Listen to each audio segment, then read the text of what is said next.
রাসূলুল্লাহ সাল্লাল্লাহু আলাইহি ওয়াসাল্লাম তায়েফ থেকে যখন ফিরে আসছিলেন, তায়েফবাসী তাকে কি কষ্ট দিয়েছে এটা তো আপনারা জানেনই। তায়েফবাসীর যন্ত্রণাদায়ক সেই যে ব্যবহার, অপমান, সেখান থেকে রক্তাক্ত হয়ে ফিরে আসার পথে নাখলা নামে একটা জায়গা ছিল, নাখলা উপত্যকা, কারনুল মঞ্জিল বলা হয়। ওই জায়গায় নবী সাল্লাল্লাহু আলাইহি ওয়াসাল্লাম রাতের বেলা তাহাজ্জুদের নামাজ পড়ছিলেন এবং এই নামাজে তিনি কোরআন তেলাওয়াত করছিলেন। এই কোরআন তেলাওয়াত শুনে জিনদের একটা দল ইসলাম কবুল করেছে। এই কোরআন তেলাওয়াত শুনে জিনদের একটা দল ইসলাম কবুল করেছে। মানুষকে দাওয়াত দেওয়ার জন্য নবী সাল্লাল্লাহু আলাইহি ওয়াসাল্লাম তায়েফে গিয়েছেন। মানুষেরা ইসলাম কবুল করে নাই, কিন্তু নবী সাল্লাল্লাহু আলাইহি ওয়াসাল্লামের তেলাওয়াত শুনে জিনেরা ইসলাম কবুল করেছে। তাই আমরা দিনের কাজ করতে থাকলে ইম্প্যাক্ট কোথায় পড়বে এটা নিয়ে আমাদের এত উদ্বিগ্ন হওয়ার কিছু নাই। দাওয়াতের মেহনত চলতে থাকবে, ইম্প্যাক্ট যেখানে ফেলানোর সেখানে আল্লাহ পাক ফেলবেন। হয়তো আপনি যাদেরকে নিয়ে আশা করছেন তারা আপনার কথা শুনবে না বা আপনাকে ভুলও বুঝতে পারে। এমন হতে পারে অন্য কোনো জাতি, অন্য কোনো কওম, অন্য কোনো দেশ, অন্য কোনো রাষ্ট্র আপনার দাওয়াত কবুল করেছে। ঠিক যেমন মক্কায় 13 বছর দাওয়াত দেওয়া হলো।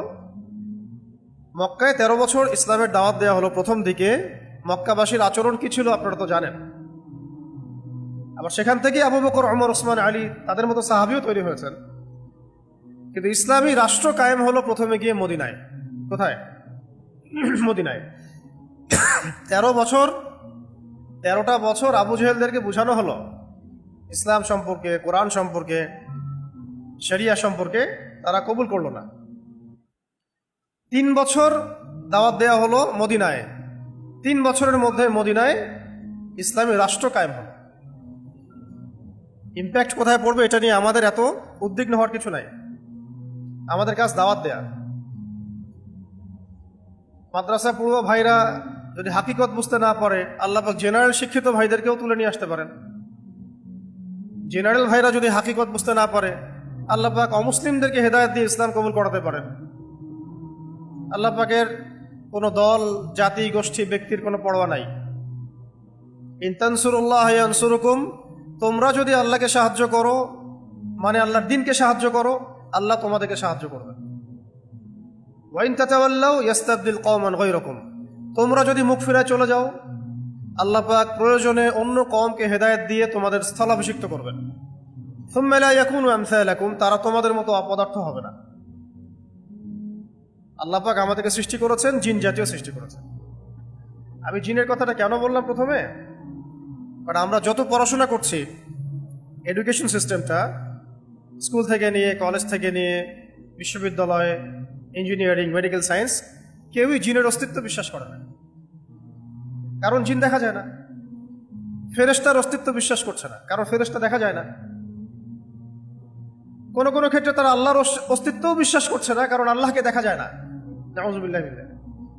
এই প্যাটার্নটার উপরে পশ্চিমাদের আদলে বাংলাদেশেও শিক্ষা ব্যবস্থাকে প্রণয়ন করা হয়েছে, যার মধ্যে আমরা পার্ট অ্যান্ড পার্সেল হয়ে গেছি।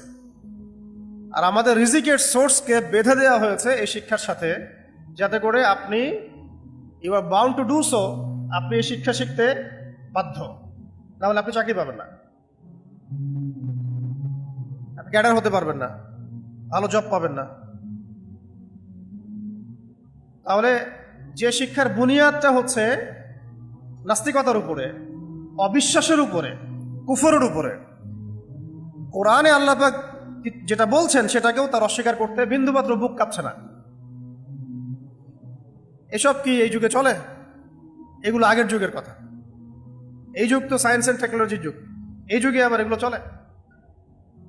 সূরা আর রহমানের মধ্যে আল্লাহ রাব্বুল আলামিন 31 বার একটা কথা রিপিট করেছেন। 31 বার একই আয়াত রিপিট করেছেন, ফাবিআইয়ি আলাই রাব্বিকুমা তুকাযিবান। 31 বার একটা আয়াত রিপিট করার অর্থ হচ্ছে আল্লাহ রাব্বুল আলামিন খুব জোর দিয়ে কিছু বলতে চাচ্ছেন। ফাবিআইয়ি আলাই রাব্বিকুমা তুকাযিবান, একটা একটা করে নেয়ামত স্মরণ করিয়ে দেওয়া হচ্ছে এবং বলা হচ্ছে তোমরা দুই জাতি কোন কোন নেয়ামতকে অস্বীকার করবা।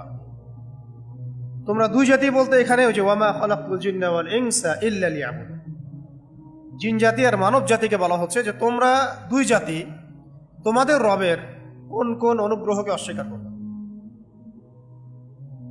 আমাদের সিস্টেম জিন স্বীকার করছে না, ফেরেশতা স্বীকার করছে না, আগেকার আসমানি কিতাব স্বীকার করছে না, আগেকার নবী রসুলকে স্বীকার করছে না, ইভেন আল্লাহ পাকের অস্তিত্বকে স্বীকার করছে না। ওই যে জনাব তারা বলেছেন যে পৃথিবীর সৃষ্টি হয়েছে বিগ ব্যাং থেকে, তাই না? যাদেরকে এই সিস্টেমে পূজা করা হয়, পূজনীয় ব্যক্তিত্ব তারা বলেছে পৃথিবীর সৃষ্টি হয়েছে বিগ ব্যাং থেকে। এর আগে সব একটা বিন্দুর মধ্যে ছিল, ওখান থেকে মহা এক্সপ্লোশন হয়েছে, তারপরে সময়ের আবর্তনে আস্তে আস্তে আস্তে আস্তে এইভাবে সৃষ্টি হয়েছে। এখানে কোনো ইলাহ নাই, কোনো খালেক নাই। তার মানে এই শিক্ষা ব্যবস্থার বুনিয়াদটা হচ্ছে শিরকের উপরে।